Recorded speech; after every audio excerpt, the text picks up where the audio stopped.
Boleh nggak perusahaan potong gaji karyawannya? Jawabannya boleh-boleh aja, tapi ada batasnya ya. Batasannya, aturannya ada di PP nomor 36 tahun 2021 tentang pengupahan. Perusahaan bisa memperhitungkan gaji karyawan dengan cara memotongnya untuk setidaknya melakukan 6 jenis pembayaran untuk bayar denda, ganti rugi, uang muka upah, sewa rumah atau barang punya perusahaan, dan bayar cicilan utang. Oke, pertama potong gaji untuk bayar denda. Ini harus jelas dulu ya, bentuk pelanggarannya apa, sehingga bisa ditentuin bentuk dan besar dendanya. Bentuk pelanggarannya biasanya karyawan melanggar peraturan perusahaan, sering datang telat, nggak perform sama target kerjaan, atau ngambil cuti tahunannya kepanjangan. Nah, kalau udah jelas pelanggarannya apa, baru deh bisa ditentuin dendanya. Dan bayar dendanya ini bisa dipotong dari gaji bulanan. Tapi aturan ini harus jelas ya, harus tercantum di peraturan perusahaan atau perjanjian kerja. Kalau aturannya nggak ada di peraturan perusahaan, berarti perusahaan nggak bisa motong gaji karyawan sepihak. Kedua, potong gaji untuk bayar ganti rugi. Biasanya ketika perusahaan mengalami kerugian secara material karena tindakan karyawan. Misalnya karyawan merusak kendaraan perusahaan sewaktu dipinjam untuk keperluan pribadi. Misalnya untuk acara kawinan si karyawannya. Ini bayar ganti kerugiannya bisa dengan potong gaji. Ketiga, uang muka upah yang biasanya disebut juga kasbon. Tanggal gajian belum datang, tapi karyawannya udah BU.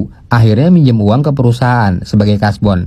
Nah, nanti pembayaran kasbonnya bisa dipotong pas tanggal gajian. Keempat, sewa rumah atau sewa barang milik perusahaan. Ini pembayarannya juga bisa dilakukan dengan potong gaji. Misalnya karyawan bikin acara hajatan, misalnya kawinan, perlu 3 unit mobil operasional. Dan kebetulan perusahaan tempatnya bekerja punya banyak mobil operasional yang nganggur kalau hari Minggu. Nah, kalau perusahaan mengizinkan, mobil-mobil itu bisa disewa oleh karyawan dan bayar sewanya nanti bisa dilakukan dengan potong gaji. Aturan potong gaji untuk bayar sewa barang atau sewa rumah ini nggak harus ada aturannya ya di peraturan perusahaan atau di perjanjian kerja, jadi cukup dengan kesepakatan tertulis saja di antara perusahaan dan karyawannya. Terakhir, potong gaji juga bisa dilakukan karena kelebihan bayar gaji ke karyawan, misalnya karena HRD perusahaannya salah ngitung.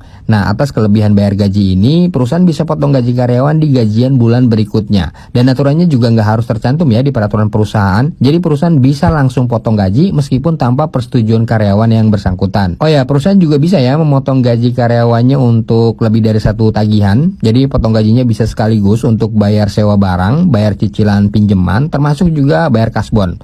Tapi ada batasannya, nggak boleh lebih dari 50% dari setiap gaji yang seharusnya diterima karyawan. Jadi kalau gaji karyawan 5 juta sebulan, maksimal potong gajinya 50%-nya, 2,5 juta sebulan.